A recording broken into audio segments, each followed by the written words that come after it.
लिए square root and cube root के कुछ ऐसे क्वेश्चंस को लेके आई हूँ जो कि जनरली आपके कॉम्पिटिटिव एग्जाम्स में पूछे जाते हैं।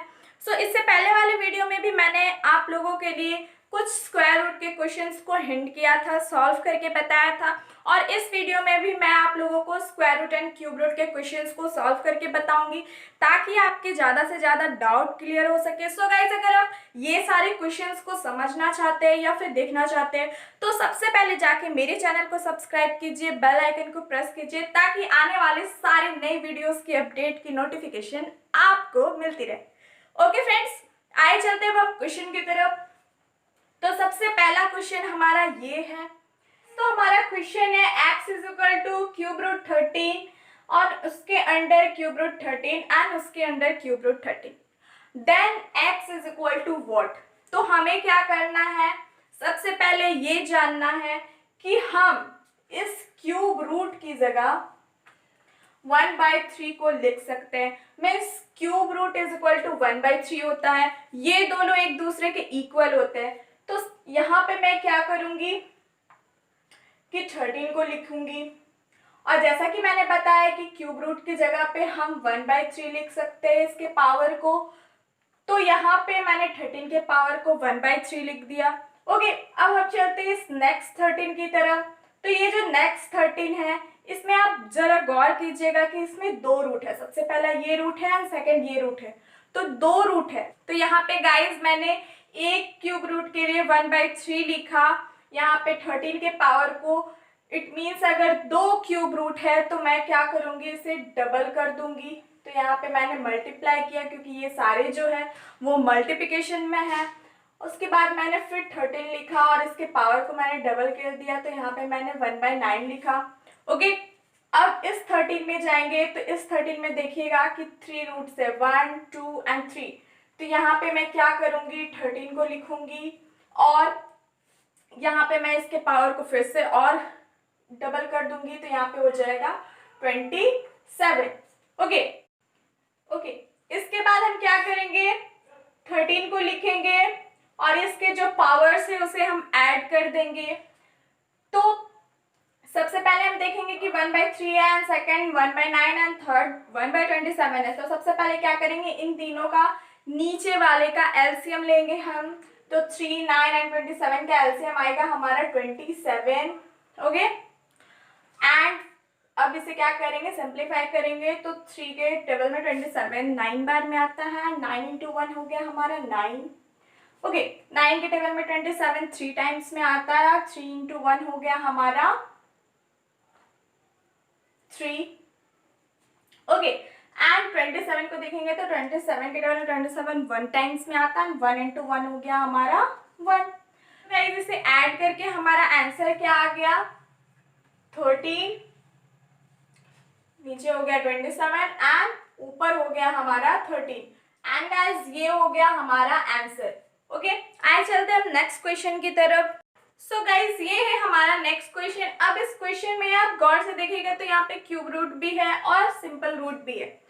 तो अगर गाइस जहाँ पे square root and cube root साथ में हो तो वहाँ पे हम क्या करेंगे कि हमें अलग अलग इसे क्यूब रूट और स्क्वायर रूट के मेथड से निकालना होगा। तो हमारा क्वेश्चन है क्यूब रूट 0.064 प्लस रूट 1.21 और हमें इसके वैल्यू को फाइंड करना है। सो गाइस, हमें सबसे पहले ये पता होना चाहिए कि अगर क्यूब रूट से कोई भी डिजिट बाहर निकलता है तो यहाँ पे जो डिजिट्स होते हैं अगर वो डेसिमल में हो तो उनके जो डिजिट्स है, उनके जो अंक है, मीन्स बाय काउंटिंग वो 3, 6, 9 ऐसे होने चाहिए, तभी वो इजीली क्यूब रूट से बाहर निकल पाएंगे। तो आप देखिए यहाँ पे बहुत गौर से कि डेसिमल के बाद हमारा 1, 2 एंड 3 डिजिट्स है। तो अगर 3 डिजिट्स होंगे क्यूब रूट में तो जब वो रूट से बाहर आएंगे तो ओनली 1 डिजिट के बाद डेसिमल पुट होगा। ओके, तो यहाँ पे सबसे पहले हम देखेंगे कि 64 जो है वो किसका क्यूब है। तो हमें ये पता है कि 64 जो है वो 4 का क्यूब है, तो हम यहाँ पे पुट कर देंगे 4 को। अब जैसा कि मैंने बताया कि 3 डिजिट के बदले 1 डिजिट के बाद डेसिमल पुट होगा रूट के बाहर, तो तो यहाँ पे मैंने इधर से 1 डिजिट के बाद मैंने डेसिमल को पुट कर दिया, तो इसका वैल्यू आ गया 0.4। अब प्लस का साइन है तो हम प्लस कर देंगे। अब यहाँ पे रूट अंडर 1.21 है, तो हमें ये देखना है कि 121 जो है वो किसका स्क्वायर है। हम ये देखेंगे कि 121 जो है वो 11 का स्क्वायर है, तो हम यहाँ पे 11 पुट कर देंगे। और जैसे कि पॉइंट के बाद 2 डिजिट है, तो जब वो रूट से बाहर आएगा, स्क्वायर रूट से बाहर आएगा, तो ओनली 1 डिजिट के बाद डेसिमल पुट किया जाएगा। तो ये हमारा आ गया 1.1। और जब हम इसे प्लस करेंगे तो क्या आएगा हमारा 0.4 प्लस 1.1, तो हमारा आ जाएगा 1.5 और ये हो जाएगा हमारा आंसर। बहुत इजी था दोस्तों। ओके फ्रेंड्स, आइए चलते हैं हम अपने नेक्स्ट क्वेश्चन की तरफ। तो नेक्स्ट क्वेश्चन हमारा ये है, cube root 0.027 divided by 0.064 plus root 0.81 divided by 0.36। तो हमें क्या करना है कि क्यूब को क्यूब के बेसिस पे सॉल्व करना है, सिंपल रूट को सिंपल रूट के बेसिस पे सॉल्व करना है।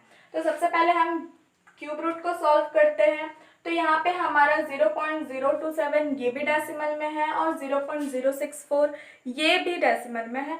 तो हमें पता है कि जब कोई भी डिजिट जो होता है वो रूट में होता है और डेसिमल के साथ होता है, और यहाँ पे क्या है कि ये क्यूब रूट में है, तो हम क्या करेंगे कि डेसिमल के बाद के डिजिट्स को काउंट करेंगे 1, 2 एंड 3। डेसिमल के बाद 3 डिजिट है, तो जब वो बाहर जाएगा तो 1 डिजिट हो जाएगा, मीन्स डेसिमल के बाद ओनली 1 डिजिट होगा। ओके, तो यहाँ पे सबसे पहले हम देखेंगे 27 जो है वो किसका क्यूब होता है। तो 27 3 का क्यूब होता है और डेसिमल 1 डिजिट के बाद पुट किया जाएगा, तो 3 के बाद हम डेसिमल को पुट कर देंगे और यहाँ पे 0 पुट कर देंगे।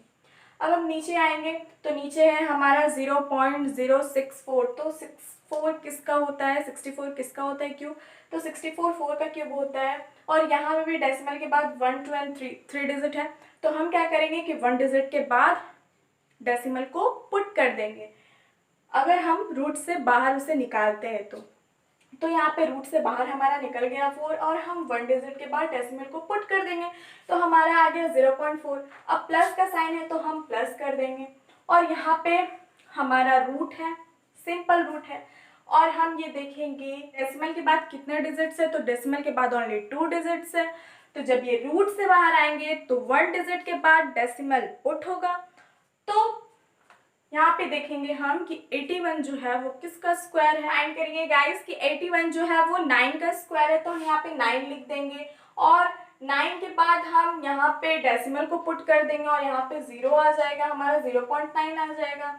ओके, नीचे की तरफ चलेंगे तो 0.36 है, तो 36 किसका स्क्वायर होता है, 36 हमारा 6 का स्क्वायर होता है, तो यहाँ पे 6 को पुट करेंगे और डेसिमल के बाद 2 अंक है, तो जो रूट से बाहर आएगा तो 1 अंक के बाद डेसिमल को पुट कर देंगे, तो ये हो जाएगा हमारा 0.6। अब हम क्या करेंगे, इस पॉइंट से इस पॉइंट को काट देंगे और इस पॉइंट को इस पॉइंट से काट देंगे। अब हम क्या करेंगे, 4 और 6 का एलसीएम को लेंगे, तो हमारा आ जाएगा 24। 4 की टेबल में 24 6 टाइम्स, 6 इंटू 3 हो गया हमारा 18।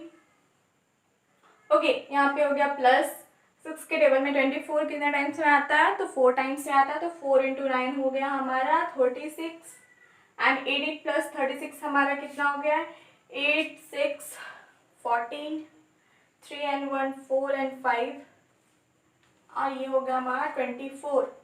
ओके, और जब हम इसे काटेंगे तो हमारा आंसर आ जाएगा, 6 के टेबल से काटेंगे तो 6 4 जा 24 एंड 6 9 जा 54 और हमारा आंसर आ जाएगा 9/4। ये हो जाएगा हमारा आंसर। ओके, सो आइए गाइस चलते हैं हम अपने नेक्स्ट क्वेश्चन की तरफ। तो नेक्स्ट क्वेश्चन जो हमारा है वो मिक्स फ्रैक्शन में है, मिक्स फ्रैक्शन है और क्यूब रूट भी है। तो अगर इस टाइप के क्वेश्चन होंगे तो हम क्या करेंगे, सबसे पहले इसे 125 को 4 से इंटू करेंगे एंड 12 से प्लस करेंगे।